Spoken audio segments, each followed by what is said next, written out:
All right, what's up, Turtle Riders? How's everybody doing tonight? Good? Give me one sec. All right, hopefully that sounds better. Do you guys like the new intro? All right. Welcome to the Turtleboy live show, ladies and gentlemen. I've gone ahead and I've shared this stream on the Uncle Turtleboy Facebook page as well as the Turtleboy Sports Facebook page. The Clarence Woods Emerson Facebook page is suspended for, I want to say, 20 more days. By the way, since I've got suspended for some nonsense that wasn't even against the rules as usual, I've had like 3 or 4 more comments removed that don't go against any of the rules. I've been saving them all. I'll show you sometime. It's just ridiculous. And I think I actually got taken down for COVID misinformation on one of them, but for quoting Dr. Fauci, which you can't quote Dr. Fauci anymore because that's COVID misinformation. Wrap your head around that one for a minute, if you can. But I've shared the, what was I going to say? Yeah, I've had a bunch of stuff taken down. And because I didn't hit accept, I just hit X, I'm not going back to 30 days. Like, that's how they got me last time. I was like 10 days in and I hit accept after another one was taken out, and I went back to 30. So I'm just not hitting accept anymore. I'm not taking any, I'm doing it concurrently. I'm doing these sentences concurrently. They're not going to keep adding on time for infractions. Not going to happen. So Clarence will be back in like 20 more days. But make sure, guys, go ahead and like those pages if you can already. I don't know why they're not growing fast enough. I don't know if people just aren't on Facebook anymore like the good old days, but whatever. We're still here. Traffic is great. Things are going well for Turtleboy in the Turtleboy world. So get on that if you haven't already. Yeah, also follow me on Twitter. I've shared it on Twitter at Dr. Turtleboy and at Turtleboy Phone. Either of those, I'm up to like, 6,381 followers. Let's get up to 7,000, folks. Let's get on that. Okie dokie. On top of that, tomorrow night, remember, is Turtle Club. If you are, although the Bruins are on, what time are the Bruins on tomorrow? We're going to have to schedule that around Turtle Club. What time is that on? Tomorrow, I'm going to check the scores right now. Tomorrow, the Lightning one. So the Lightning have advanced. That's interesting. The Bruins obviously lost last night in one of the worst officiated games. So the game starts at 7:30. So we're going to do Turtle Club after the game. So whenever that is. So again, Turtle Club is not broadcast from here on YouTube. It is only on the website itself, Turtleboy Sports or TB Daily News. You just sign up. There's a thing at the top of the website that says, I'll show you right here. Again, if you haven't done this already, we got like 30 or 40 members. That's not too shabby. I like to get that up to 100. Because it's basically just another free show of the week. And I give you content on there that no one else is getting. See where it says here, Turtle Club? You just click on that, and you can buy whatever premium package you want. You get a username, you sign in, you watch the stream directly from the website, and yeah, you get it, and nobody else does. So it's pretty cool. Oakley Dokley. Am I forgetting anything? Yeah, again, this is a crowd-funded show, a Turtle Rider-funded show. So if you guys like what's going on and you'd like to see the show continue and you like to support what we do, there's a function called Super Chat, which Lisa Gilbrook has figured out. She didn't put a message. That's okay. You don't have to. But if you want to donate something, you can click the $ button and a little thing comes up. And you get to write whatever you want in that little banner there. You can write a shout out to your dog, your homie. You want to call out your girl for being a hoe, perhaps. I don't know what's been going on in your life. There's no rules to this whatsoever. You want to make somebody for losing a kid to DCF. It's totally your call. I have no control over that. It's a YouTube thing. So that is kind of how I supplement the Turtleboy income, if you will, and keep this puppy running. So anyway, let's get this party started, shall we? Oakley Dokie. Let's go to the first thing here. So last night, before we get into this is about school committee and related stuff, not just me, but in Boston. There's this big hullabaloo going on in Boston that you guys should know about with critical race theory. I'll be writing a blog about it tomorrow, but as always, if you subscribe to the YouTube channel, which I hope every single one of you motherfuckers is doing right now, smash that subscribe button, even if you're new. Then you get content before everyone else. That's kind of like the whole point of this. So you get content before everyone else. So I'm going to be blogging about this tomorrow. But before we get that started, let me just show you this real quick.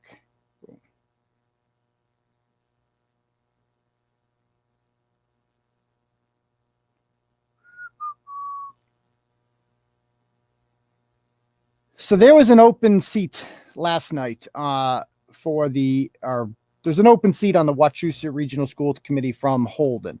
We have 10 members in our town. If you recall, I ran about a month ago and I lost because even though I got literally more votes than any other current member of the school committee, all of them, besides the 3 that beat me in this election, I got more votes than every single person that's on the committee to begin with. So they knew that in order to beat me, they had to get people to come out. So they went and they phone banked and they did robocalls and they're like, Trump is coming to town, basically. I'm sure that's the way they made it sound. Like, oh no, get over here. Trump's taking over the schools and he's a bigot and racist and whatever nonsense they make up. It's really just ridiculous garbage. So they got the vote out. I lost. I will be back. Go watch my stream about that if you haven't already. But there's an open seat on the school committee. One of the 10 members resigned. Now, how this works is the board of selectmen gets to pick who fills that seat. And there's no listed rhyme or reason for how they will fill that seat. It is completely up to the board of selectmen. We have 5 people on our board of selectmen here in Holden. And I would say 3 of them, at least, are pretty solid. They appreciate what I do. They agree with my message. And, they agree that my main, not the Turtleboy message necessarily, the getting kids back in school, we can take off masks, that kind of message, communication with parents, important stuff, anti-critical race theory. I think we're on board. So we got a pretty decent board of selectmen. It's completely opposite of the school committee. And so they don't control it, the bad guys. So they decide that they're going to, they don't know how they're going to do this, basically. But I had a feeling, and I thought the fairest way to do this, and I think most people would agree, is you pick the guy who got the next amount of votes should get the position. Now, I got 5th, not 4th. That guy, Barry Delacease, who I like, he's a decent person. I think he'd be good on the job. He got 4th. So it was really if he wants it, if he puts in for it, it's his job to lose. And if he doesn't want it, if maybe, which I don't know why he wouldn't, he would. And I told him, and I messaged him before, and I said, look, whatever you want to do, I support. You got more votes than me, period. You got 30 more votes than me. Now, am I regretting telling people to vote for Barry and George? Yeah, a little bit now. I feel a little bit silly for that now. I'm pretty sure I could deliver at least 30 votes, but I don't want to take anything away from him. That's all I'm saying. He beat me fair and square. In the future, I will be telling people to bullet vote me because I was a little too cocky there. Anyway, I told him, I'm whatever you want to do, I respect. Because he was mulling it, whether or not he wanted to do it. And I said, I respect whatever you're going to do. It's your seat if you want it. Go ahead. Now, the Social Justice Warrior Patrol didn't know about this, that this is what the Board of Selectmen was going to do. I got an inside tip that this is what they're planning on doing. So they thought that this would just be up for grabs, this seat. And so they are going to get together and they're going to throw up some stooge there, some social justice stooge who we're going to show you in a minute to fill the seat. And because they don't like Barry either. Barry's a registered Republican. They think he's aligned with me because I endorsed him, even though he never really did the same for me. And that's okay. I don't hold that against him. But, they didn't trust him. And they didn't want him. They wanted to pick the candidates. That's how these people do in these small town elections, right? And they're really important, these small town elections, because they're the reason your kids didn't go to school. So anyway, this gets shared with me yesterday, which was the day of the interview. And it says it's from a woman named Nancy Daylan. I don't even know how to pronounce that. But let me pull up Nancy's picture too. I got some pictures of her because she took down her Facebook page after I posted this like a coward. It's really sad. You hate to see it. Give me one moment. Is this her? There's Nancy. Okay. We got Nancy here. So this is what Nancy writes about me. She says, Holden residents, please attend the select board meeting at the senior center at 6:30 TA, Monday, June 7th. So just background, this woman lives in Walpole, which is like, I don't know, at least an hour from us.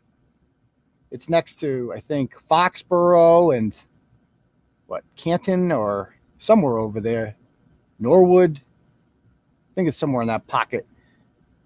Below, I always think of everything below and above I-90. So it's slightly below I-90, somewhere in there. Patriots players live there sometimes. But anyway, she's from there. So what interest she has in a Holden School Committee election is beyond me. Only I can create this kind of buzz. Nobody else can create this kind of small town election buzz. So she says, even though hate blogger Aidan Carney, a.k.a. Turtleboy, lost the election for school board, he is being considered to fill an empty seat on the board. Please ask the select board not to appoint Turtleboy to Wachusett Regional School Committee. Please come let our elected officials know that this vicious, venomous, racist, sexist, homophobic, vulgar bully has no place being associated with our schools. First of all, bitch, they ain't your schools. They're my schools. You don't have kids in the schools, Nance. Chillax. I do. I'm invested in this community. You're not. And all this proves is that this record turnout for this stupid school committee election was all because of me. It was all just because these people came out and they're like, we can't let this guy get on the school committee. He might help children learn. That would be the worst thing ever. Oh my God, he wants to fight racism. Did you hear? He's against racism. We got to get racism in the schools with, we're just going to call it critical race theory and say it's anti-racist, but it's really just a racist Trojan horse. We got to get in the schools, and he's figured it out, and we got to keep him out. Yeah, they don't like me because of that. I'm the guy who figured them out, and I'm the guy who's going to, mix things up. And it just, Republicans don't have this sort of organization like this. Why does some chick in Walpole care about an election in a small town, Booney Holden? This is what we're dealing with, by the way. Like the woman on the left here. Good Lord. Jeez Louise. Oh, good. Jeez. Oh, my goodness gracious. This is the woman trying to influence Holden town politics. So that's not very nice. Now, what did I take from this woman's message here, right? First of all, I hate even playing the I'm not racist card, but like, I'm really not racist. Like, I don't know what you're talking about. I did lose the election. That's very true. But I also ran, and Barry ran too. And if you couldn't run, if you were too lazy to take out the paperwork, then why should you get, like, what sense does that make? And yes, I am being considered, right? Because I think I'm invested in the schools. Of course. Why wouldn't I be considered? And my whole thing is like, why am I being treated like I'm some type of monster? Like, I'm not a bad person. I don't bite. You don't like my blog. Okay, it's fine. Whatever. I've said some controversial things. I've used some foul language. But guess what? I'm also like a parent who's functional. I have 2 healthy young children who are just like your kids. They do soccer and town stuff. And we go to Holden Days and we go to the Memorial Day parade, right? I run community road races. Like, I'm not like a bad person. I'm just like a regular guy who happens to run a blog that you don't agree with. That doesn't make me any of these things that you're saying. Venomous, vicious, venomous. Who am I venomous against? Horrible people doing horrible things? Yeah, a little bit. I can be a little salty towards them, no doubt. Vicious. I would argue that vicious is somewhat of a good adjective. And yes, I am quite vicious when I need to be. Racist? Absolutely not. Again, I've said this before. I'll say it again. $1 million on the table right now. You can point out one racist thing I said ever. Go. Nobody's ever took me up on that challenge. Sexist? How the hell am I sexist? I've 3 kids. Don't forget little Jeanette. Oh, it's right. I have 3. I forgot about little Jeanette. Sexist? I've employed a lot of women. Mostly women. What are you talking about? Homophobic? I love the gays. No, I got nothing against the gays. I went on a show with Alex Reamer one time. We're set. We're good. Stop it. vulgar. Okay, yeah, I'm a little bit vulgar on my show, but it's important to separate what I do for work and what I do in the community. He has no place being associated with our schools. Okay, well, they're my schools too. So I find out that all these people have written emails to the Board of Selectmen. So last week I went and Freedom of Information Act all those emails. I'm going to be getting them shortly, and I'm going to be sharing them with you because I can't wait to read them. I cannot wait to read what these people said about me. So anyway, even though I knew that Barry was going to apply for the job and interview, and therefore it was his going into it, I'm like, I still got to go down because all these people were going to come down there and badmouth me. And I can't be having that. Eventually you got to show your face when this happens. And I'm not having it. I live in this town. This is my community too, not just yours. This is my community. And we ain't going anywhere. So you better get used to me. You better not make, like, this is just rude. To be so dismissive and intolerant of another member of your community, to like actually go down to a school committee point, not to like endorse somebody, but to just say, I don't want this guy on. He's bad. He's racist and he's evil. And I couldn't have that. So I need to go down there and I'm just going to introduce myself to these people. And I'm going to say, you want to have coffee or something? Because this is a little bit ridiculous. You need to grow up. So let me show you some tape about what happened down here last night. I'll pull it up. Share.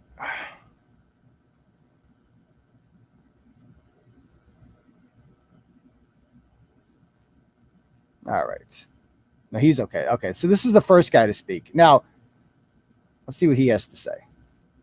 He's on some social justice committee or whatever. 923, 910. Okay.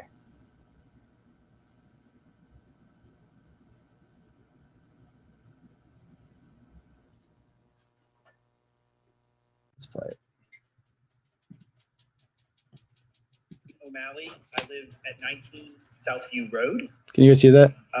I am the father of 2 children enrolled in Mayo School. I'm here to speak in support of Deborah Femiar for the appointment to the open slot on the school committee. Deborah Femi is the one they wise senior propped up. member of our community who served on the committee for 12 years and saw many people come and go during that time, observed that the most effective committee members were not political people motivated by a single issue or a narrow political agenda driven by anger and resentment.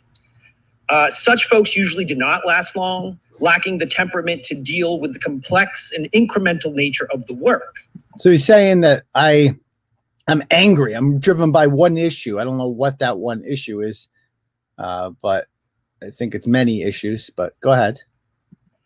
We families with students enrolled in Holden schools have been through an emotional roller coaster ride over this past year. But I ask the select board members to not let emotions rule in making this tremendously important decision, which will directly impact the academic, social, and emotional well-being of our children for years to come. What we need is a calm, professional, emotionally mature individual who is not afraid of hard work, who is accustomed to teamwork, and who is willing to compromise to get things done. Deborah Femiar is exactly that kind of person. In her accomplished career as a technical writer and project manager, she has demonstrated all the attributes we need for someone serving on the school committee. Her job is to wrap her head around complex processes and render them into clear and understandable language. I cannot think of a better transferable skill for this job. She is a thoughtful, civic-minded individual who has the reputation for being detail-oriented and I was going to get a pen. Player. I'm like, I got to write some of this down. As the mother of 2 children enrolled in Holden schools, she has generously volunteered to be considered for this position. Madam Chair, we're going to ask the citizen to stop for 2 minutes. But because she is willing to do the hard work necessary to make our schools better for our children. Excuse me, Mr. O'Malley. Yes. You've reached the 2-minute limit at this point. Okay. So but for these. Okay, so like this is the selectman. This is Renzoni. He's good. This is Barnes. She's pretty good, I think. And then this guy is brand new to the selectman. He's a former Worcester cop, so I feel like he's going to be pretty good too. His name's Bates. I hope you will give Debbie serious consideration. Thank you for your attention. thank you. One other quick thing, because going off of the emails, and this is not, Mr. O'Malley, I think you handled this They're like, you can't speak out against one person. Rules of decorum. You can speak in support of someone like Mr. O'Malley did, but naming someone that you may be speaking against, please don't do that. So they're talking about me here. Okay. Elephant in the room. To consider, like Mr. O'Malley just said. So then let's go to the next woman who speaks out against me. Please refrain from using names. It's not fair. I think her name is Deborah Lish. My name is Jennifer Lish. Jennifer I live at Lish. 15 Avery Road. I'm a psychologist. I'm the mother of two adults who went through Dawson, Mount View, and Wachusett Regional High School.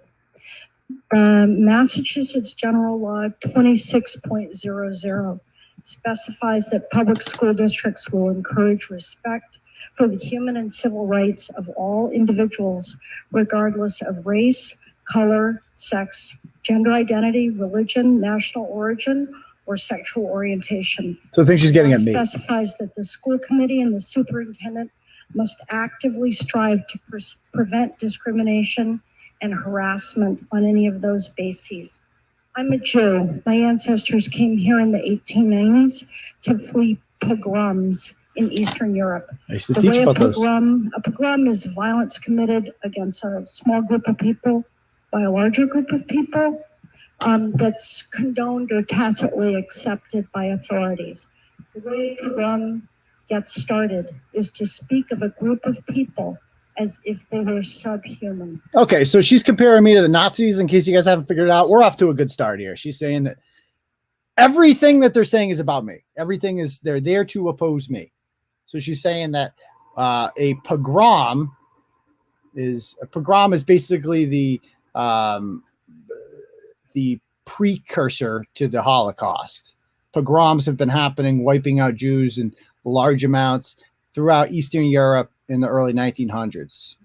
And she's saying that pogroms began when a group of people was vilified. So that's me. I'm the Nazi. She's the pogrom. She's getting pogromed. And because I'm speaking out against people who I disagree with. She's going to die. That's what she's saying here. I'm a Nazi and I'm killing her. So this is normal.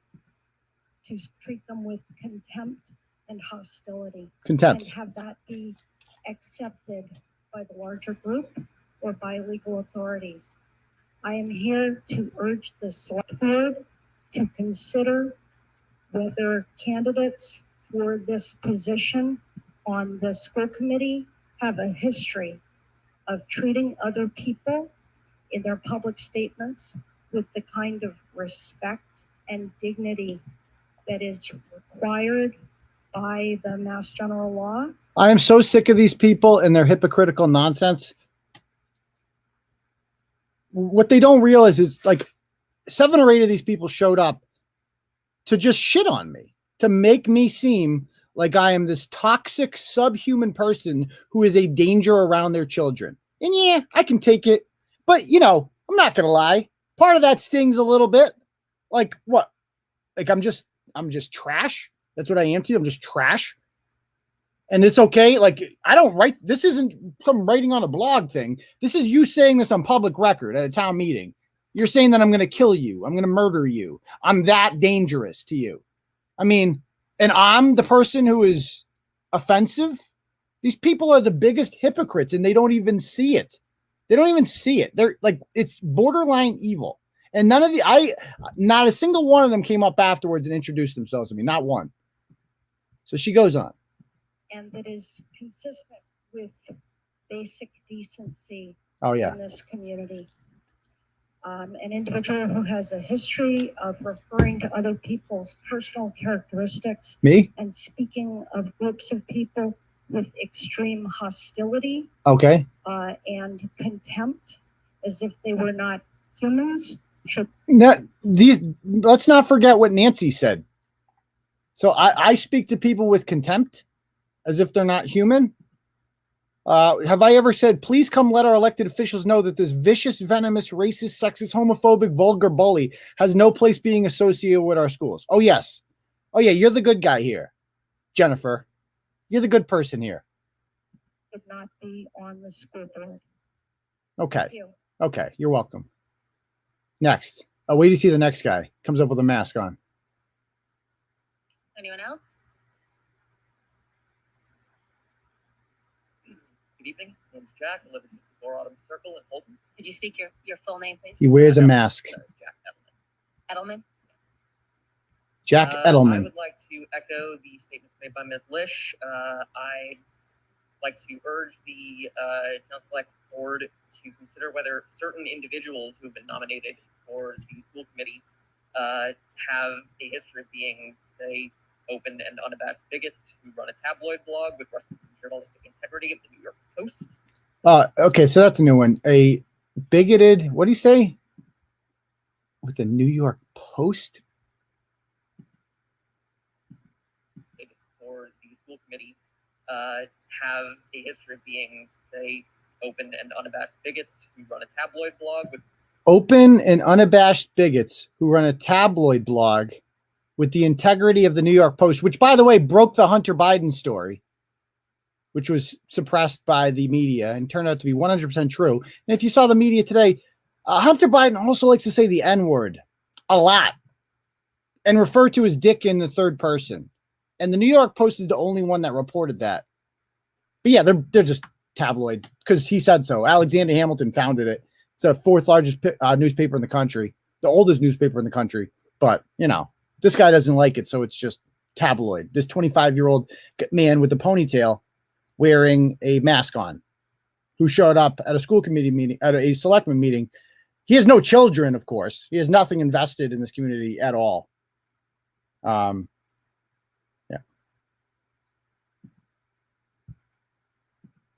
journalistic integrity of the New York Post, who have made their legacy and livelihood for the better part of the last decade in gleefully trafficking in hate.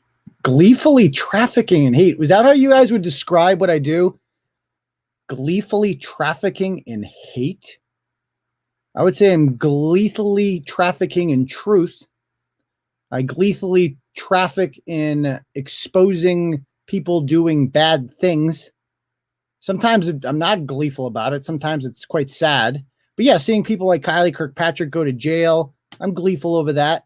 I'm gleeful over Mosaic Cultural Complex going down. I'm gleeful over Monica Cannon Grant getting exposed for being a racist and a bigot. I'm gleeful for that stuff, for sure. For sure. Go on, Mr. Ponytail Man. And more importantly, the effect that certain individuals might have, the chilling effect that they might have on academic freedom within the district, given this certain individuals' history of publishing the personal information to incite harassment campaigns against people that he disagrees with. So so he's saying that he can't serve on the school committee because I might write a blog about you. Okay, we'll come back to that.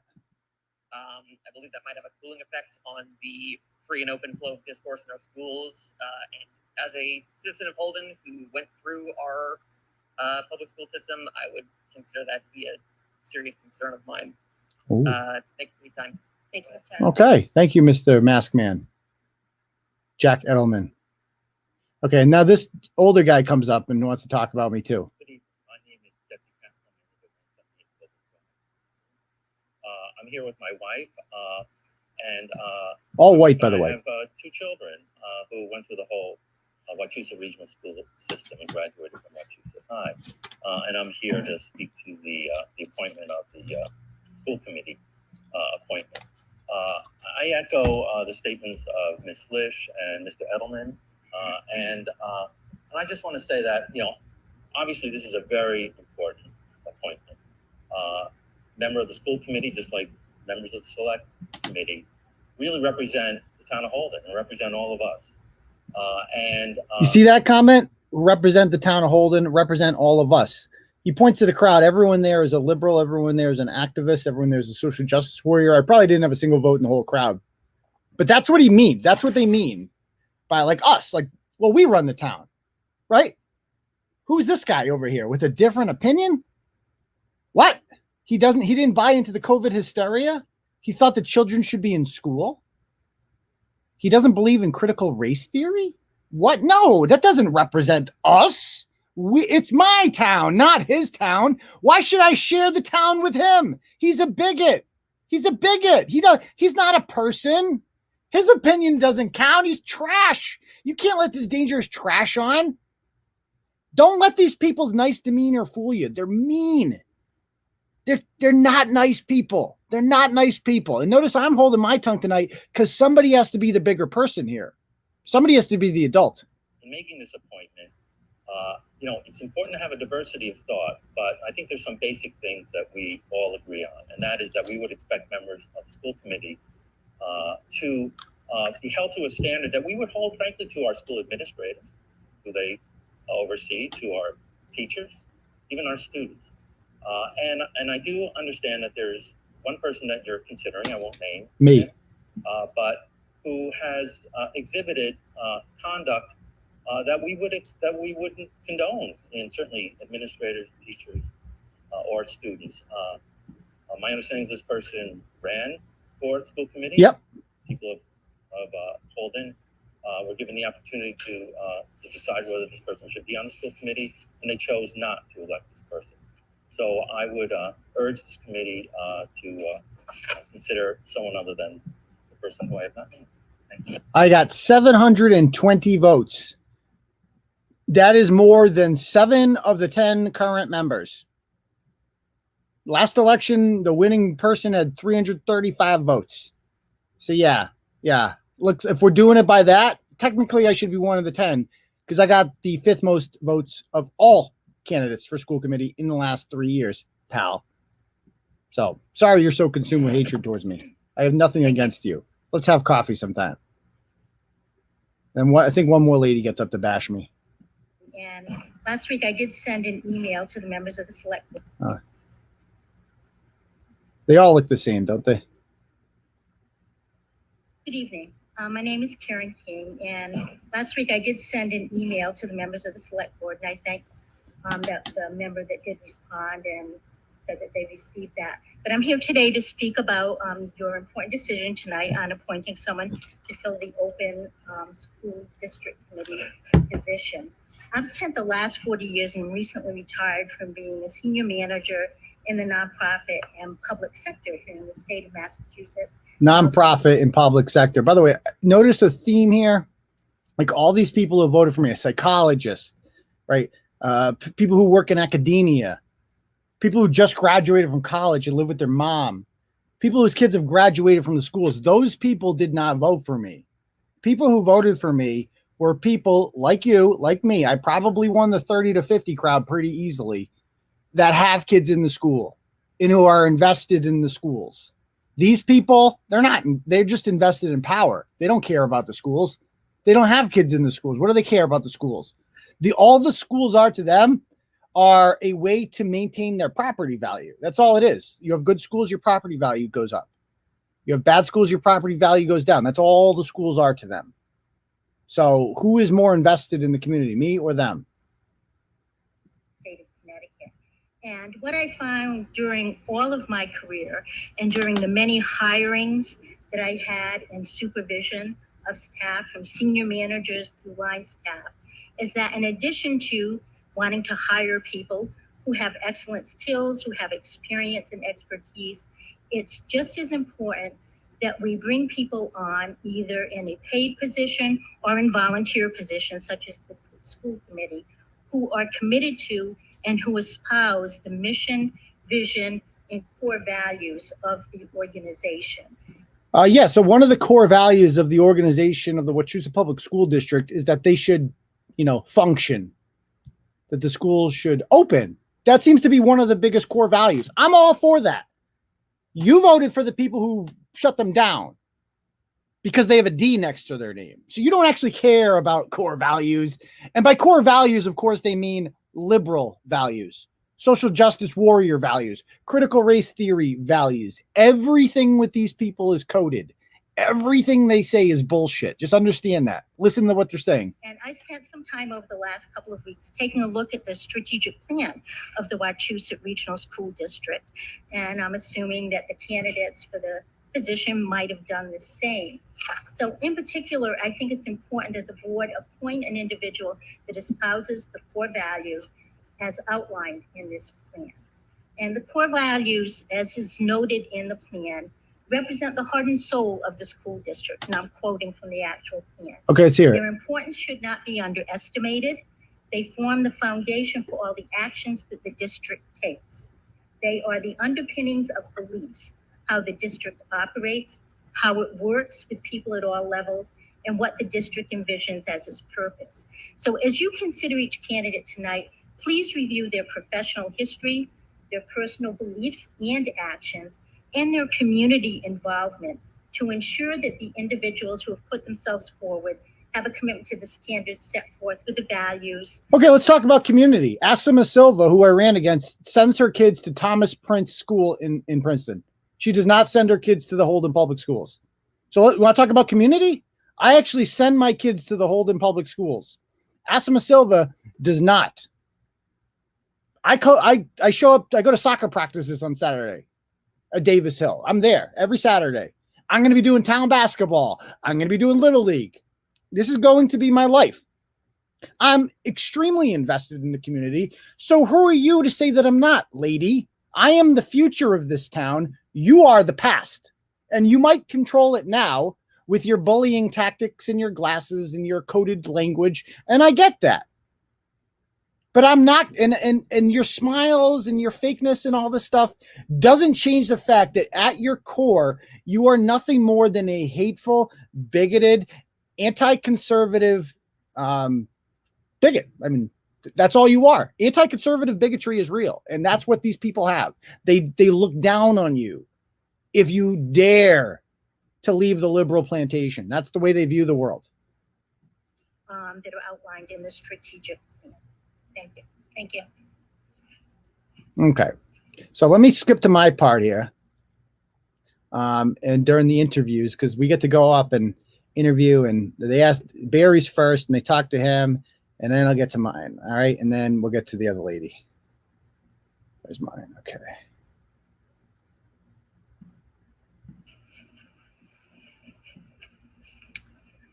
Hello again, Aidan Carney, 111 Mason Road. I ran for school committee for a couple of reasons that I largely articulated in the debate on April 28th, if you want to go back and watch that to get the cliff notes. But mainly I was upset or just dissatisfied with the lack of communication between the superintendent and the community in general.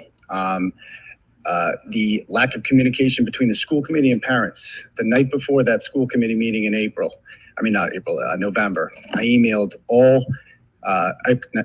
called all 10 Holden members of the school committee. I heard back from Mike Dennis, that was it. And this was a really big deal for a lot of us parents. And it was kind of dismissively just pushed aside.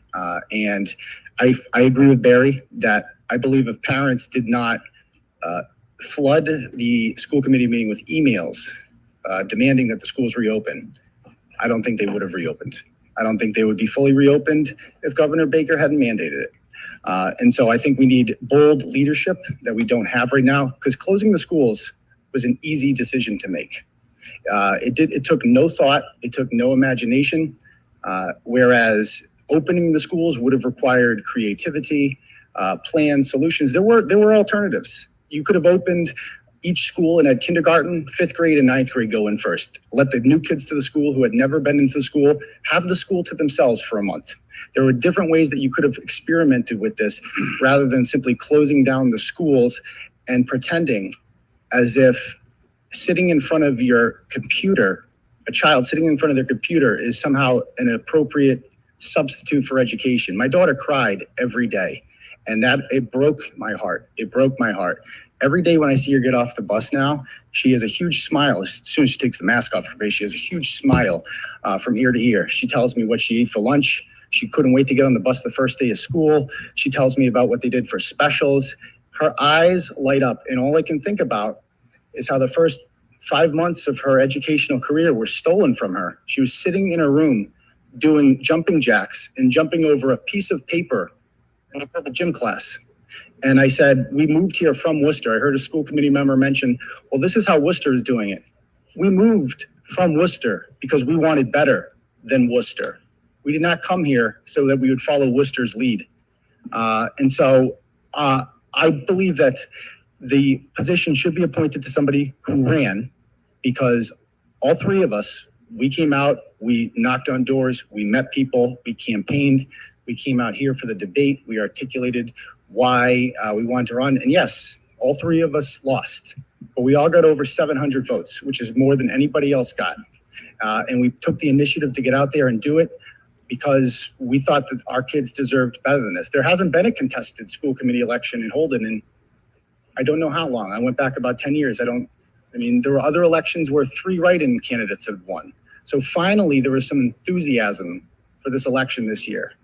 And if you couldn't come out and you weren't enthused enough to go out and get the signatures and get on the ballot, then I don't think you're as deserving as the people that actually went out there and did it.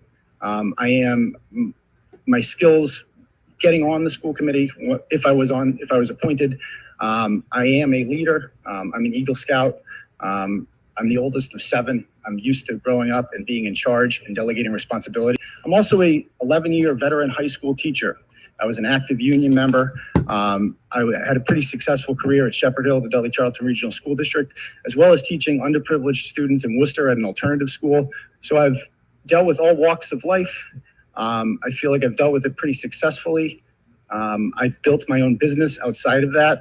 And I just feel like our children deserve better than what I've seen so far because, quite frankly, the school committee in its current form is rather tone deaf to a lot of the concerns of the parents that I speak to on a daily basis. So that's my pitch. Thank you. Any questions? All right. So yeah, that was I knew I wasn't going to get it, but I just wanted to come out there and let, humanize it. Oh, so actually they asked me some questions here. My question would be in terms of, so we know the internet persona, right? Like what would be the approach and what would we get from you sitting on the committee? In regards to what? Just how you would approach treating other members of the school committee, the administration, staff, etc. With respect, but also treating it like it's the important institution that it is. Friendly, respectful relationship, even on Capitol Hill, Lindsey Graham and Dianne Feinstein probably go out for breakfast and they're friends. And I think that's important, is having mutual respect for people, even when you disagree with them, because there will be issues in which you do agree. And we have to remember we're all doing this to make the school district better for our children. And so I feel like I think that's the best answer I can give for that one. Yeah. Thank you. Mr. Bates? Mr. Coney, can you separate your school committee responsibilities with your professional blogging? Absolutely. And I think, thank you for addressing that. This was addressed on my campaign page when it was brought up.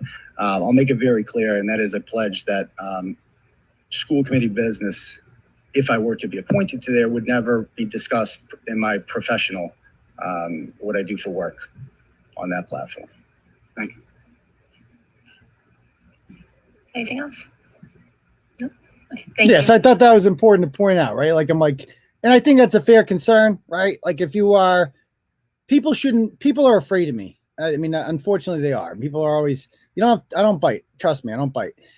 They're like, I hope it, please don't blog about me. I don't blog about people. You have to be really, really, really bad to get blogged about. Let's put it that way. Don't worry about it. You say something I disagree with, you're not going to end up on Turtleboy. Relax. So I just want to make it clear, if people are uncomfortable, if I was on the school committee and somebody wanted to come forward with a concern about their kids, right? And what if is in the back of their head, oh, I'm not going to come forward with this because if I say something dumb, he might mock me on his blog. I think that's a fair concern to have, quite frankly. So I wanted to make it clear that, look, right now I've blogged about this stuff because I'm not on. I'm a citizen, so I can write about this now. But if I were on the school committee, it would be completely separate from my professional endeavors. It would be completely off the table. I would not be content that I would consider for the blog. You can watch the school committee meetings if you want to follow along with that stuff. So I thought that was a fair question to bring up. So let's look at the lady that they brought forward. They were not bringing us their best. This is the woman that they were all advocating for. Her name is Debbie Femiar. She had a mask on too. She takes it off at least when she speaks. Yep. Okay, sorry. I tend to have a really small voice. So my name is Debbie Femiar, 182 Wachusett Street. And so I was kind of trying to think about, if I were you guys, what would be the things that I'd be looking for? What would be my criteria for picking somebody on the to fill the school committee seat. And I kind of came up with like three things. So first is like, why would the candidate care, right? And then second is, why are they qualified? And then third, of course, is, do their values, do their thoughts align with, sort of your strategic vision for the future of the schools? And I guess the first thing I should address is I didn't run in the election because like I was really supporting the three candidates who did win. And I didn't want to, of course, sort of dilute their support at all. Can you believe that? That's a goddamn confession right there, folks. She goes, I didn't, like, that's the most important question they ask these people. Why didn't you run? She goes, I didn't run because I was supporting the three other candidates who won, and I did not want to dilute their vote. In other words, the Democratic committee could only endorse three people. If four of their people ran, then they would take votes away from each other. So maybe Asima Silva and her split the 1,000 votes that she got, and they each get 500. And then Barry and I sneak in. That she literally just confessed to it. I did not run because we are a machine, and we organized and we said there can only be three. It's going to be these three. And then afterwards, we'll try to sneak you in. This is so corrupt. This is so bad. But on top of that, I mean, she just gave away the game plan. It's like, you're not supposed to say that part out loud, lady. You should have just been like, I was busy. My mom's sick, whatever, make something up. Don't give away the game. Jeez Louise. So wait till you see how unqualified this woman is, though. Like, they couldn't find anything better than this. This is sad. Also, my goal during the election was to support them. Now there's this additional seat that's open, and so I'm throwing my hat in the ring. So returning to those sort of three pillars, right? So why do I care? What's my passion for this? So we've lived in Holden for, gosh, since I think 2002. My son is 15, so he's at the high school. My daughter is 10 and a half, and so she's at Mayo.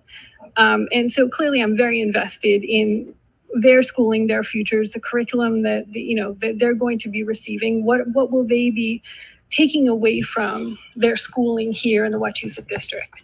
In terms of sort of why might I be qualified? So I'm a total newbie to the school board, absolutely. But I would say that being a tech writer, in addition to like just sort of writing instructions, how do you do this, right? Click this, do that. The role of a tech writer really is to be the diplomatic communicator between all the different groups at a software company. Okay. So it's my job to make sure that, the software developers and, like the product managers know what each other's thinking. And you may have, multiple different software groups. If you have one group that's developing something and then another group is trying to do the same thing. This is how she's going to run the schools. This is exactly what we don't need running the schools. This is nonsense, whatever the hell she's talking about. Oh, wait, you know what? They're doing that already. You can share with them. I can't believe this is real. So I feel like what I would bring to the table is diplomacy. Another characteristic of a good tech writer is sort of the ability to research, really jump into learning what is she information, talking about? processing it very quickly, and then applying it in a way that is useful. So I think I would bring that to the table as well. I don't know. And then sort of jumping over to the third pillar, which would be, sort of do my values align with what you're looking for in terms of the strategic view, direction, and future of schooling. All this mumbo jumbo. What does any of this mean? Are you in favor of the schools opening or not? Are you in favor of critical race theory or not? Just come out and say it, lady. I mean, if you look at her LinkedIn, which I put in the comments, of course, she has the pronouns in bio. Never, ever hire anybody with their pronouns in the bio. That's the first rule of thumb I would give to any employer or small business owner out there. Anybody who has their pronouns in their bio is more interested in themselves, and they are going to be nothing but trouble for your company. Hire at your own risk. Okay. So I don't even know if she's a content strategy director. What does this mean? How does this qualify you to be on the school committee besides the fact that the machine needed a fourth and you were the best they could come up with? Jen. And then, sort of really thought about what are my views, right? And so I feel like the basics in school are really important. You need to learn math. You need to learn your times tables. You need to learn all of the Common Core kind of stuff, the facts, the stuff that is rote memory, and you need to know that. Yes. But I feel like that if we're going to continue to make our community and our future, our children, that much better, we can do that by not limiting the teaching. And I'm not saying in any way that it's limited now, but I'm saying to continue to expand the teaching to expand the teaching. What? The higher order thinking skills. What? And, broaden each individual child. Just get this is nonsense. This is exactly what you don't need in elected leaders. She's perfect for what you typically have running on a school committee board. Nonsense, bullshit. She's talked for 10 minutes. She hasn't said a goddamn thing. Nothing of substance has been said so far. But she's just like, well, my values and what do you, get it out, lady. Let's go. View of their world. So, not just what they see in their own community, but what they could see around the country, around the world. I think that it's so important to have the students learn from each other. So they're not just viewing, their own view of reality. They're viewing it through the other students' eyes. They can talk to the other students effectively. Again, returning to the diplomacy skills. I think it's really important to be inclusive, to make sure that everybody really understands how to listen to everybody else. What? And say something. Else's experiences and understand they may be different from their own, and make sure that everybody is considered. And most importantly, that everybody is this is what you say when it's your day to give the class presentation and you forgot to do the reading. This is what this is. This is ridiculous. They felt like they're owed this seat. So this lady literally put in no preparation, just like the people did at the debate. Lawrence Sam and Garrett didn't know what the hell critical race theory was. None of them cared. None of them campaigned. None of them did anything. And they're just like, I'm entitled to this seat. And the machine has chosen me. So when do I start? When do I start? Respected. And so I feel like that is one of the most important things that we should really be encouraging going forward, is just promoting a culture of respect, inclusivity, and just sort of really. Oh, there it is. Sort of celebrating and applauding who everybody is, everybody. Celebrating and applauding. I understand that, again, as a newbie, there's a lot of challenges. The budget is. Imagine she was your teacher. Amazingly complex. But I would look forward to the opportunity. You heard the word there, inclusive. To learn from the existing school committee members, and just try my hardest to contribute in a way that is meaningful, productive, and helps move forward. So she has no reason to run. She's just like, well, just something to do. I don't really care that much. I'm not passionate about it. I'm passionate about this. This woman's just like, well, just something. And making the future better for the whole community, including all the students. Thanks. Now wait till you see the questions. Go ahead. Thank you for volunteering. I have a question for you. Of this current school committee members, who do you think you'd most align with? Okay, so there's Renzoni. He's a tough egg on there. He's Mr. Bad Cop from the Board of Selectmen. And he's kind of been around the longest, and he's just like, which one do you most align with? Now watch what she says. So if I may, I feel like that's not really a fair question. I feel like my goal in being on the school committee is not to sort of side with anybody. I think it would be to listen to every single person, and then again try to contribute in a way that complements what everybody is saying, rather than taking any kind of sides. Okay, so in other words, the purpose of him asking that question was to find out if she could name anyone on the school committee. That's why he asked that question. It's like, do you even pay attention Do you even care? Because I think it was pretty obvious during her rambling thing that she doesn't pay attention. She's never probably watched a school committee meeting. She doesn't care. And she's like, so which one aligns the most with your values? Now, I know which one I would say. The one that voted to open the schools. Mike Dennis, he's the only one that voted to open schools. I pick him. And the guy from Rutland, Lavoie. Yeah, he's good too. But the rest of them stink. And that's why I'm running. So that was a trick question. It's just like, well, I don't like that question. So next. Okay, that's fair enough. Can I follow up with a question? You mentioned the budget. Can you talk to us about the budget problems? Yeah. So again, talk to us about the budget. Giantly complex. We're talking about a large geographically and student number wise district.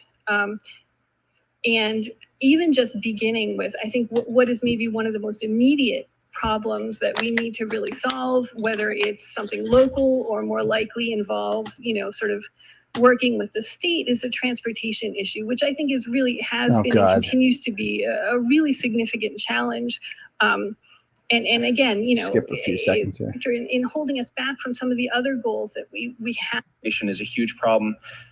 You may not be aware, and for the benefit of everybody that's listening, our state senator, Harriet Chandler, was Senate president. Oh, I'm going to skip the committee. Okay, let's see this question. I was just curious your thoughts, because talking about working with everybody. What are your thoughts on the size of the committee? Okay, so this is a good question too. So our school committee is too big. We got 22 members in it, right? It's proportional by town. Holden's the biggest town. We got 10 of the 22 because we represent like 45% of the district, and the other Rutland and Sterling have 4, Paxton and Princeton have 2. And so what people want to push towards, right, is each town getting 2 members. So there'd be 10 total instead of 22, because 22 is ridiculous. 2 members, and it's proportional. So like the two Holden members, their votes would have more weight to them. It would just be a multiply thing, right? It'd be proportional. And so the 2 most powerful people on the committee then would be the Holden one. So I'm against that. And if I lived in one of the other towns, I would definitely be against that, because they would be the most 2 powerful people on the committee. What would be the point? All you need is their support, and then you got everything. So, but I think he asked this question because I want to think he's going to listen to her answer. So again, I feel like as somebody who has not actually sat on the committee, I don't think it's fair for me to try to give you an opinion about that. I don't have an opinion because I've never been on the committee. I think that if a committee is functioning well together, again, everybody respecting each other, I don't think, we're not talking about a 25-person committee. So it's pretty close, 22. That the size shouldn't be a hindrance. If everybody is truly working together with a common goal, again, of, sort of continually bettering moving forward, then, the current size should be just fine. When you run into problems is when you don't have that sort of shared collaboration. She's like, it's not like we have 25. Everybody's working together. It's 22, and nobody ever gets to speak because there's so many freaking members. And so the reason he asked that question is he wanted to find out, do you even know how many people are on the committee? And without her saying anything, she gave away the answer. No, she has no clue how many people are actually on the school committee. It's just like, oy. Collaborative spirit. I think that's when. I'm not going to hold you to it. Just no. First thing that comes to you. Can you be really specific? Before I would have asked everybody. Clarify. No. We bring. Anyway, you get the point. A broader. She goes on and on. Everybody's kids, not just some of the kids. Oh, she's talking about me. Sort of get a more well-rounded view using the things that they can do while they're still trying to. So let me get to the vote part. It's an appointment to. It's an appointment to fulfill.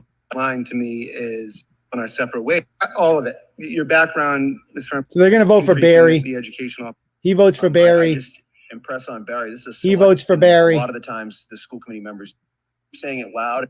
She also has. Oh, then now listen to this woman. This is the only one. Listen to who she votes for. And that concern. So this woman, Jerry Herlihy, showed up at one of my stand-ins with a Laura Salmon Garrett sign, held signs for her, endorsed all 3 of the bad guys.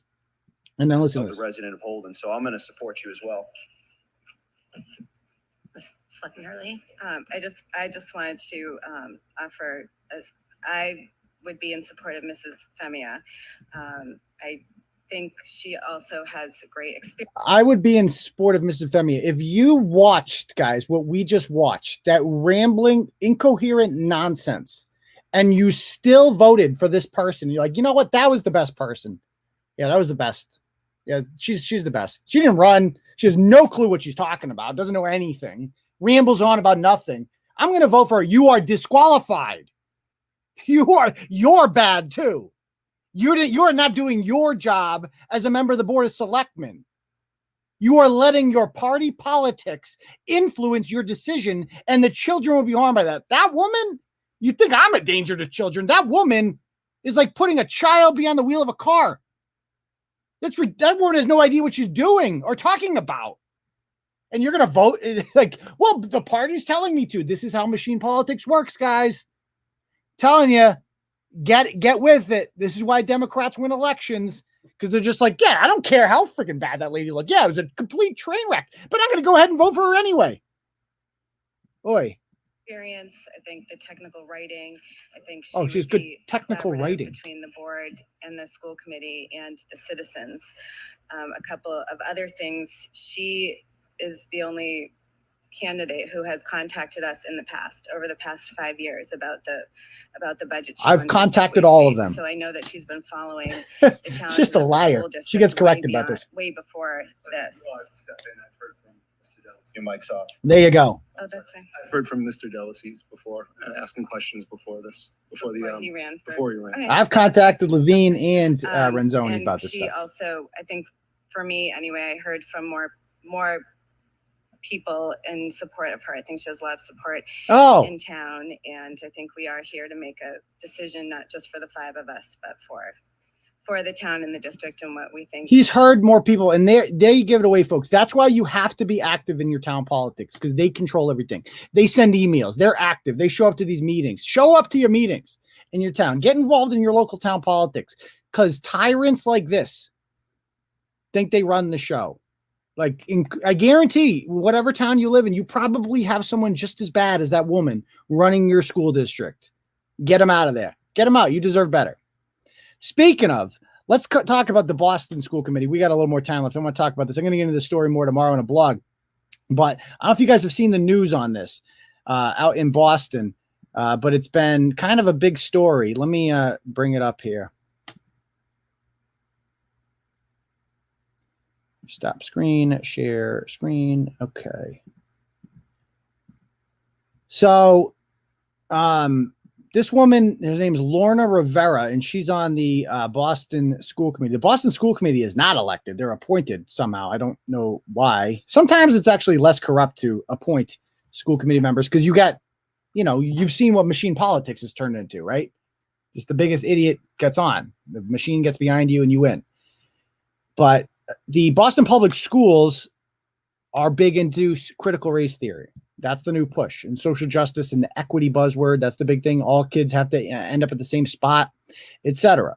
And so they don't like anything merit-based. Black Lives Matter is nothing more than a Marxist organization that pushes for equity, which is another word for basically socialism, because you all must end at the same spot, and there can be no tiered layers. And that is what merit-based systems have, is they have tiered layers to them. And in Boston, they have 3 exam schools that you have to, they're selective, they're public schools, but you have to, take an entrance exam and, have a good GPA, and they will choose which one, the most worthy of being in the schools. And as a result of this, right, J.D. O'Brien and then Boston Latin School and Boston Latin Academy are the 3 exam schools in the Boston Public Schools. And they get to have these exams. And as a result, those schools do much better. They're nationally rated, obviously, because the kids that get in there are motivated, hungry. They come from homes where the parents are value education. And there's, it's Boston. Like, there's a lot of bad parts of Boston. There's a lot of really, really smart people who live in Boston. So they don't like that.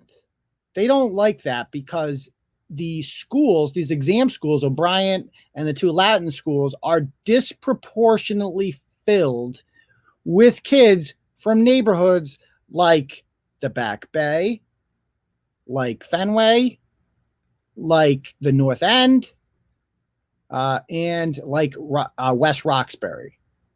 There are a disproportionate amount of people from especially West Roxbury. Now, West Roxbury is a part of Boston that kind of the rest of the politicians and the rest of it's like the Staten Island of Boston. It's far away. Like you don't even feel like you're in Boston and West Roxbury. It feels like the suburbs when you're there. It's and a lot of cops live in West Roxbury and in Roslindale and that whole area down there. And it's more blue collar. It's more my kind of people. You'll fit in more there. There's probably more Turtleboy fans there than there are in a lot of other parts of Boston. And so the schools are disproportionately filled with people from those neighborhoods, particularly West Roxbury. And they don't like that because West Roxbury also happens to be, I don't want to say the whitest part of Boston. I'd have to look at the demographics. I assume the Back Bay is pretty goddamn white. Let's be honest. But, the more conservative, that's what they don't like about it. It's probably got more conservative voters than any other part of Boston. So they don't like that. And that is not the result of racism. It is the result of a merit-based system that they call systemic racism. They don't like merit-based systems because merit-based systems don't end in equity. They like equity. They like everybody. They don't like equality because a merit-based system uses equality. You all have equal rights. You all have equal chance to take the same exam to get into the school. They don't like that. Because when you have equality, you don't have equity. And that is where these critical race theory people go off the deep end. And so Lorna here subscribes to that theory. And because of COVID, her people on her side of the aisle, and the Kim Janeys and the Andrea Campbells and the Michelle Woos and all these radical liberals in Boston, they wanted to suspend the exam. In other words, get rid of the merit in the merit-based system and who would get into these exam schools. The current students could remain, but the new crop of students would change. And because there would be no competition to get into the school. We all know what would happen as a result of this. I think I have a graph here to show you how this comes out. Let me see if I can find it. Give me one moment. Do I have it? I had it here. Hold on, I might have it over here. Give me one sec.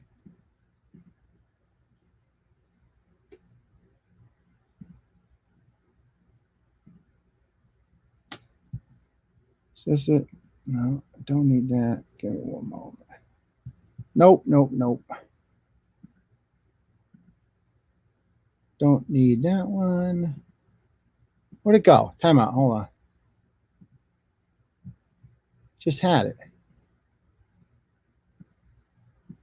All right, let's pull it up again. Give me one moment.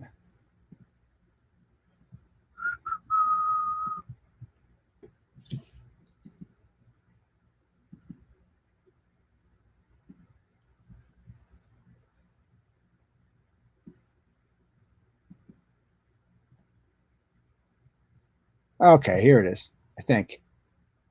Did that come up? No, that's not the one. God damn it, where is it?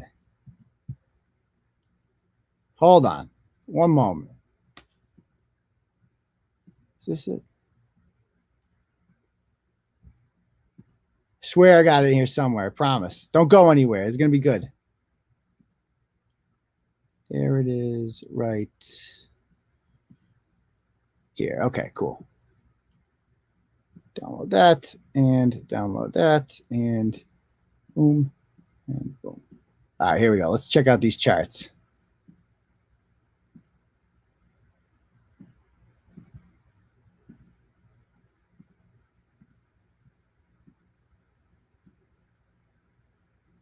All right, so this is what it would look like, how it would change.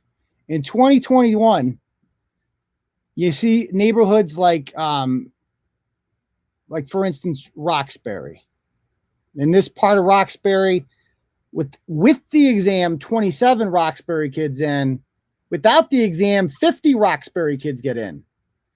Dorchester, part of it goes from 84 to 109. Murder Pan goes from 20 to 51. East Boston goes from 57 to 65. Now, let's look at, Brighton goes from 52 to 29. These are the more well-off parts of Boston. Okay? I apologize. The not as well-off parts of Boston. You know, the places that have more crime, the places that have, Monica Candy Grant's part of town. Put it that way.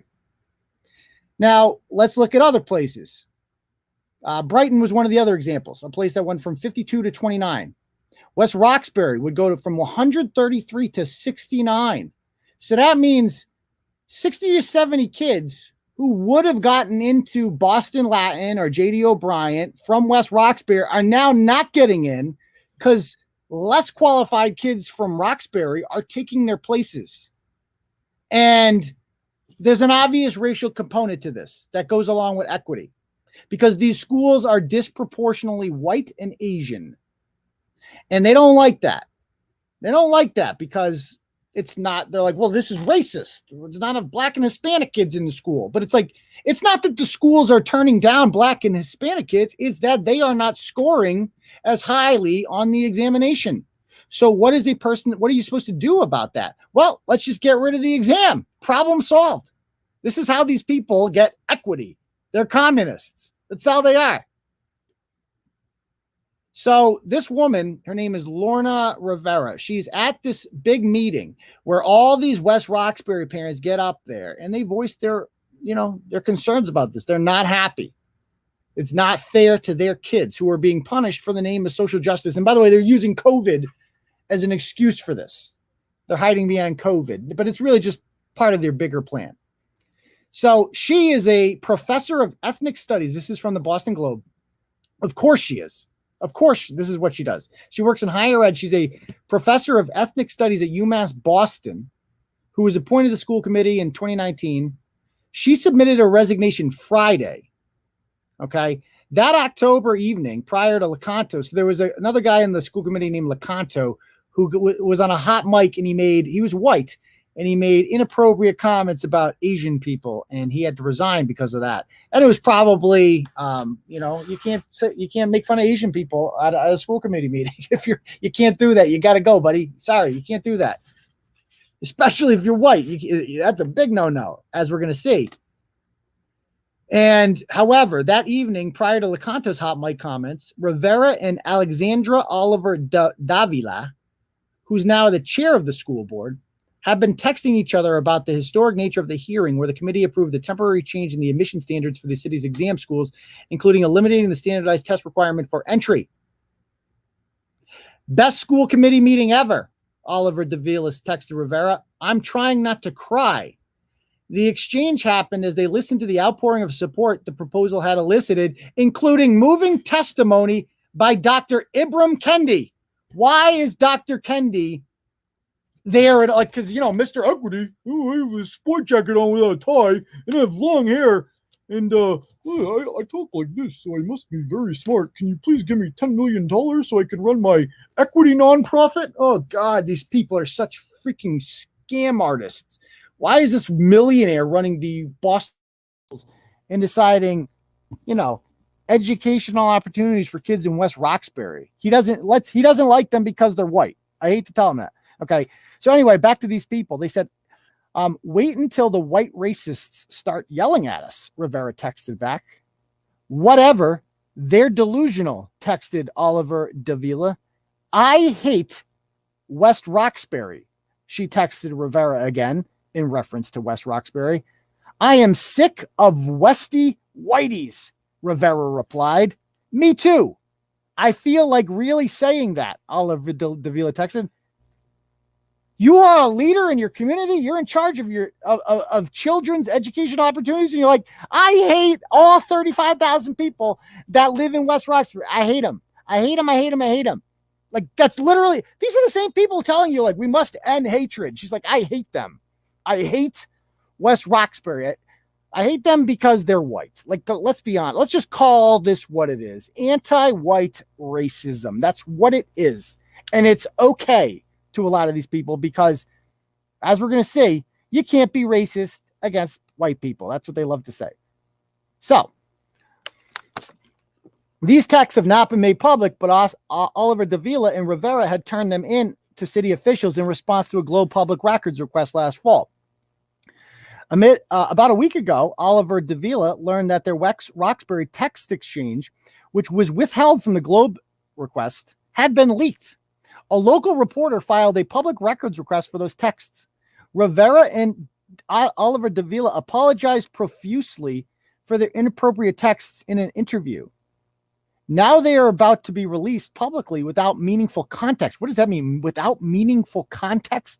Why is the Globe editorializing this? Why is the Globe throwing that in there without meaningful? Do you think they would give you the same benefit of the doubt if you were a white person saying racist things about black people in Roxbury?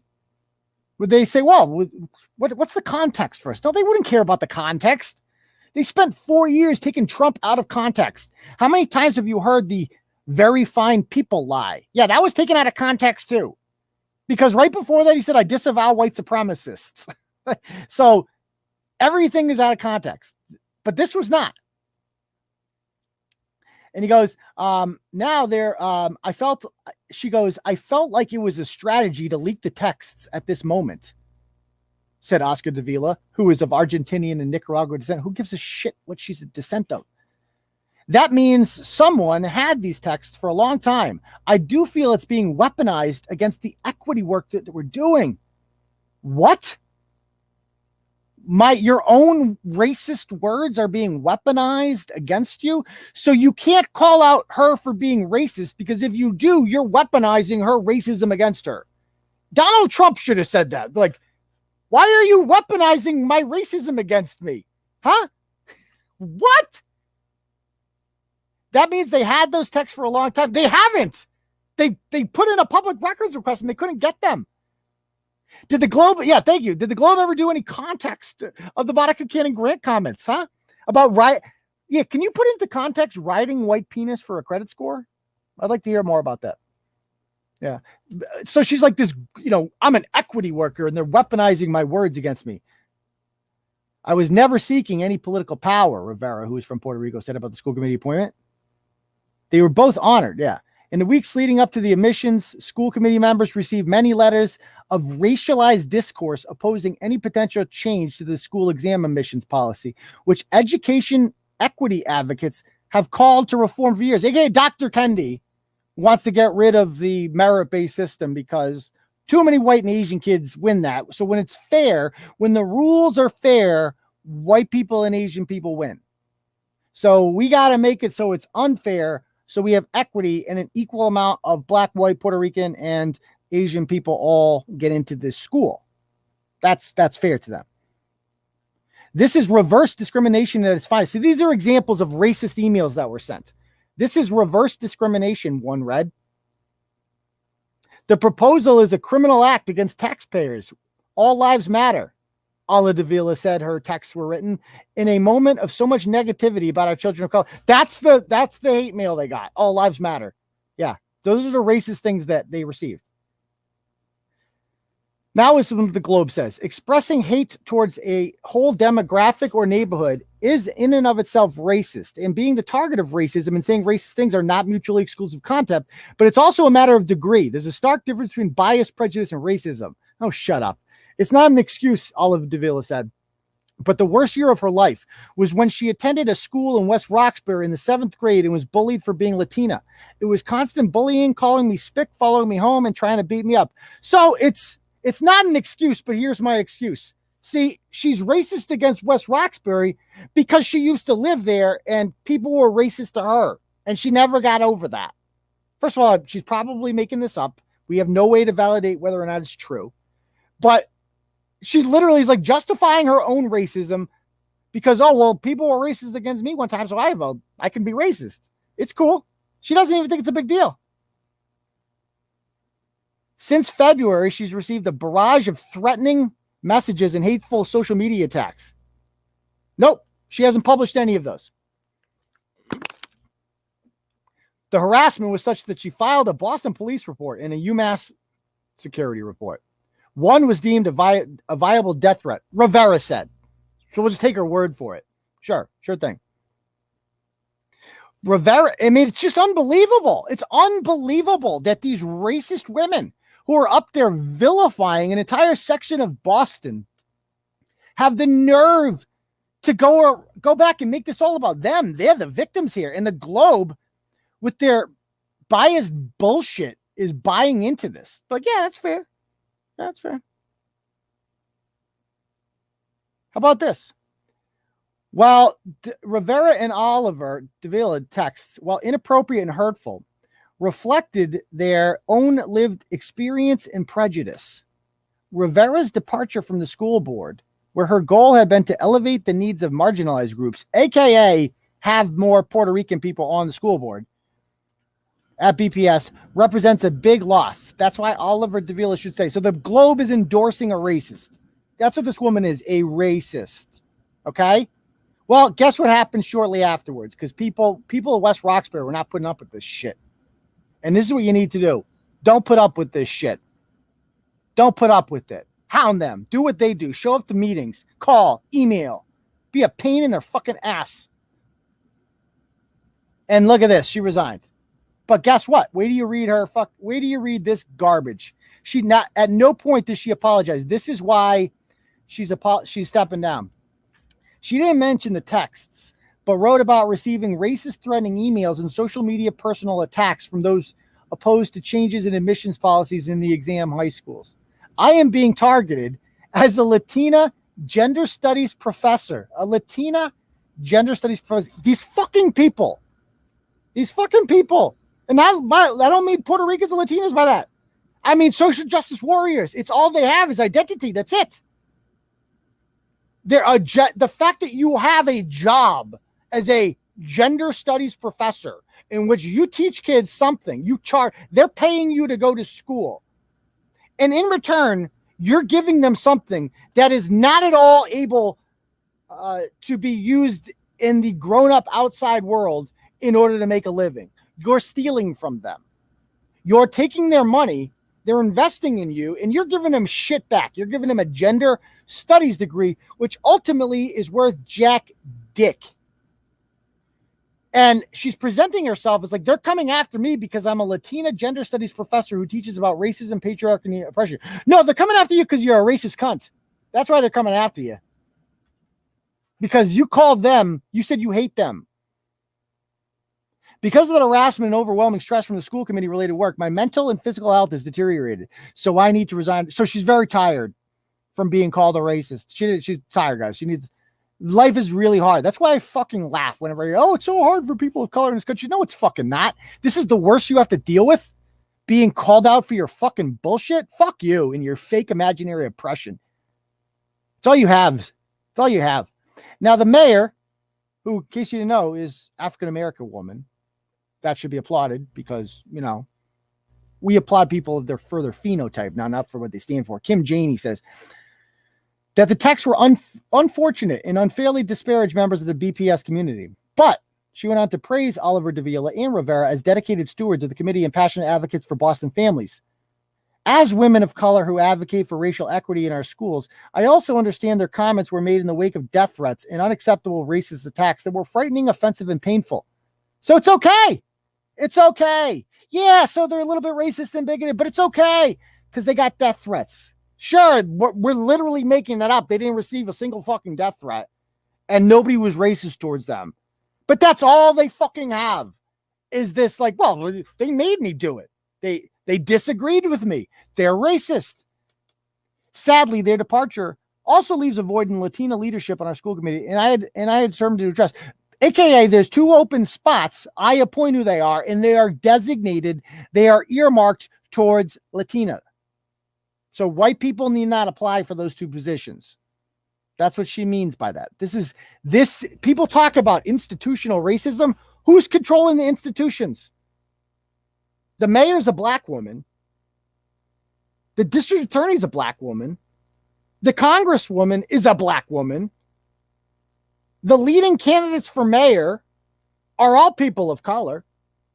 So where's the institutional racism coming from? You're the institution. And the racism is coming from you. Because those spots, you are literally saying that white people cannot have those spots. The most important role in filling those two spots isn't, worldview or anything like that. It is race. That is what matters more than anything. Now, this is the woman, by the way, that just resigned. Now, let me show you one comment. So over in these West Roxbury groups that I infiltrated, I noticed some comments on there. Okay. Check this one. This is not the one I want. Check out this woman, Lynn Burke. Let me find her comment. It is so absurd. And it's crazy that this woman is a teacher at Boston Latin, one of the academy schools. Where'd it go?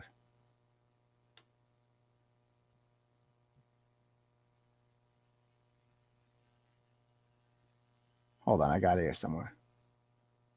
I might be in my other one.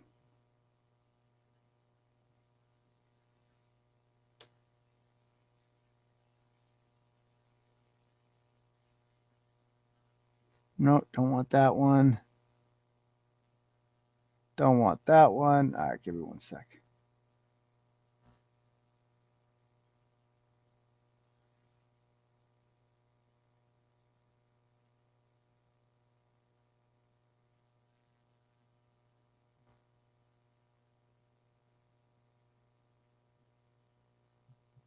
Where'd the comment go? Hold on 1 sec, I promise.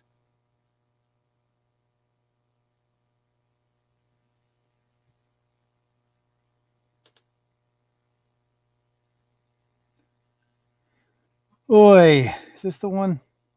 There it is. Okay, here it is. Nope. God damn it. Oh, here it is. It was on there the whole time. Never mind. Okay, let's read this. So this is what Lynn Burke writes. This is a teacher at Boston Latin Academy. Her daughters go to the exam schools. She's white. So her daughters will continue to go to the exam schools because they're already in. She doesn't care if your kids are denied it because of the color of their skin and where they live. She doesn't care about that.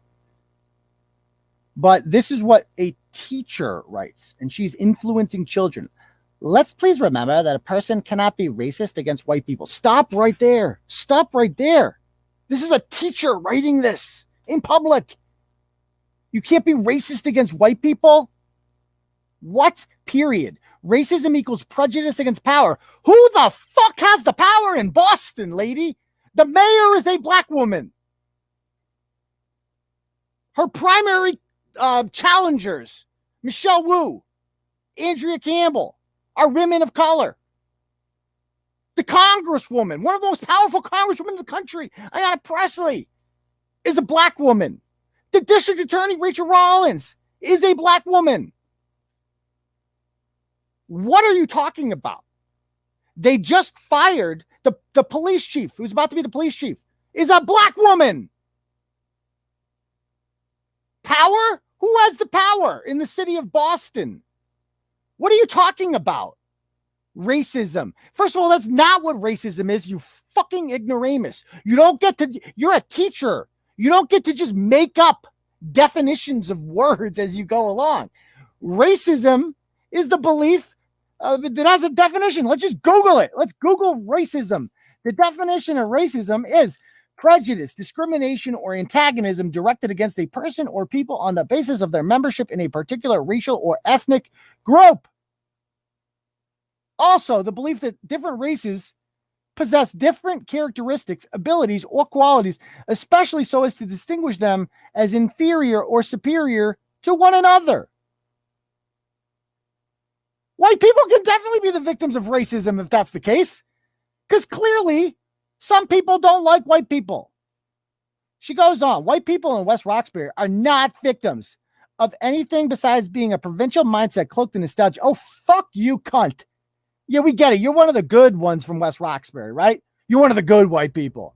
Oh, you read White Fragility by Robert DiAngelo. Oh, and you read Dr. Kendi. You're one of the good ones. Black people, come pat her on the head. She wants a good pat on the head. She's one of the good white people. She's Lynn Burke. And by the way, she's failing to point out that, yeah, my kids, I got mine.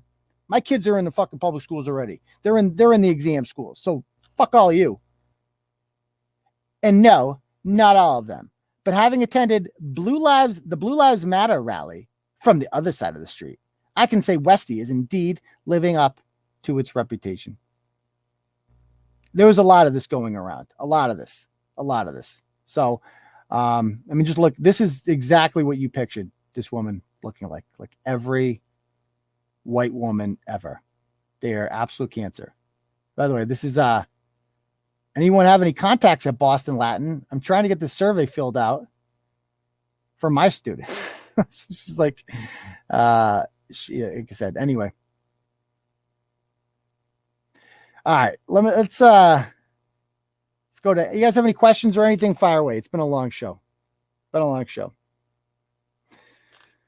Yeah, I'm fired up. I mean, how much of this bullshit? I mean, I just can't stand any of the more disingenuous bullshit. I just can't deal with it. The liars and whatever. And I'm really motivated, guys, to take action. Like, I don't give a shit. You know I'm motivated. These people in my town who want to bully me and label me as a racist, bitch, I ain't going anywhere. You better get used to me, Jack Edelman, because I'm here to stay in my town. It used to be your town. Now it's mine. I moved here and I own it now. So yeah, you won this round, but I am going to be a pain in your ass.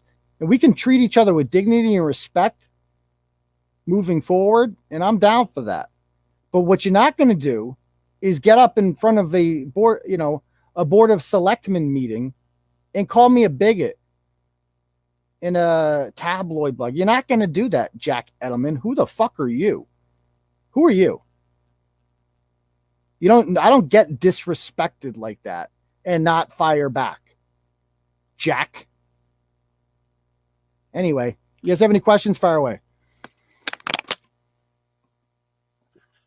I don't know, man. And a coffee too. I've drank, let's see how many waters I got down. I got a bunch. Drink all my waters.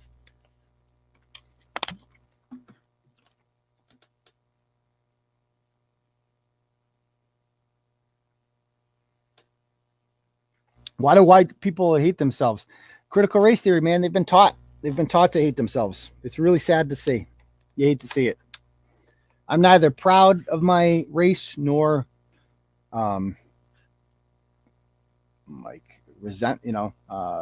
hateful of my own race. I just don't care about my race, quite frankly. I never thought about it too much. Yeah. Is Monica Cannon Grant having a clear boot? God, no. She'd be down at Planned Parenthood right now, putting that little demon back in hell.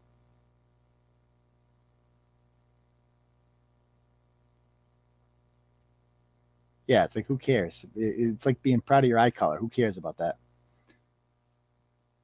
Oh, no, so Barry got the position last night. Barry got it. So I'll run again next year. So that's fine. I mean, I knew that going into the meeting. And that's fine. He got more votes than me. Run for Board of Selectmen. That woman, Jerry Hurley, is up for election next year. But Board of Selectmen doesn't really interest me, to be perfectly honest with you. Monica Cannon Grant is a cow. Is having a cow. She is one. Thoughts on Dennis White being fired? It's racist. That's what it is. He's racist. They didn't like him because he was a white guy. He was accused of domestic violence, like 23 years ago, and nothing. Like, he had multiple witnesses that he didn't do it. By the looks of it, he was never convicted of a crime, or I don't even know if he's never charged with a crime. Nothing. And they just didn't like the fact that a white guy was running the Boston Police Department, and so he had to go. Period. It was racist. That's what I think of that.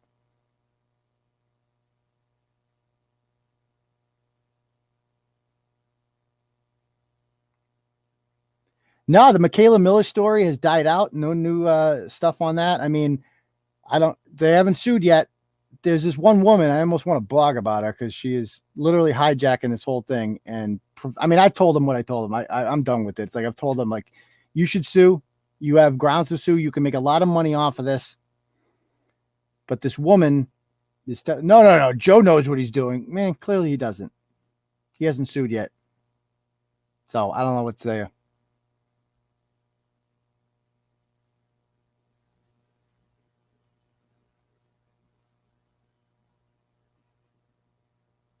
I know. It's just like, I'm not an animal. Like, what the hell? I know the last week there was a rumor that the girlfriend would be charged, but I mean, nothing. These are just rumors, you know.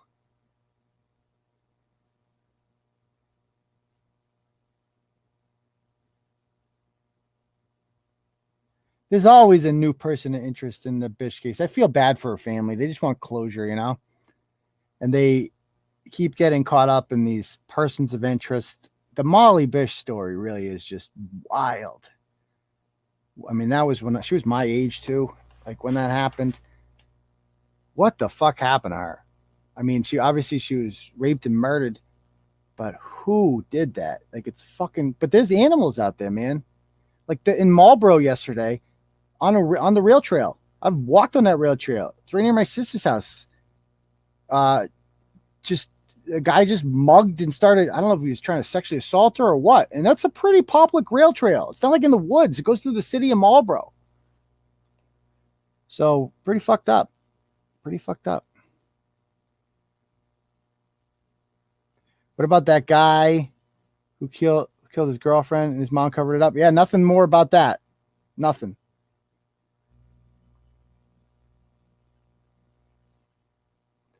All right. Anything else, guys?